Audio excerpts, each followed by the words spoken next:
पोर्टचा उल्लेख झालेला आहे।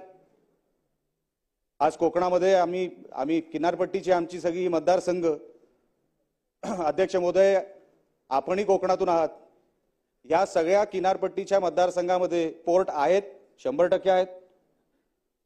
पण या पोर्टची उलाढाल किती होते आहे, यांचे किती एग्रीमेंट साइन झालेत, कुठल्या देशांची साइन झालेत।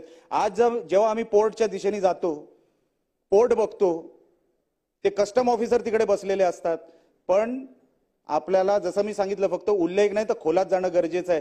किती एग्रीमेंटवर तो पोर्ट चालू आहे। जेव्हा एग्रीमेंट झाली सरकार बरोबर, तेव्हा सरकारला काय काय सांगितलं होतं की आम्ही काय काय देणार आहोत तो पोर्टच्या नावाखाली, आणि आता तिकडे काय आहे अस्तित्वामध्ये ह्याचं कधीतरी ऑडिट झालं पाहिजे। निलेश राणेजींनी मुद्दा मांडला होता पोर्ट्सच्या संदर्भात आणि विशेषतः कोकण किनारपट्टीवरील पोर्टच्या संदर्भातला। एकतर त्यांनी ही देखील मागणी केली की त्याचं ऑडिट झालं पाहिजे।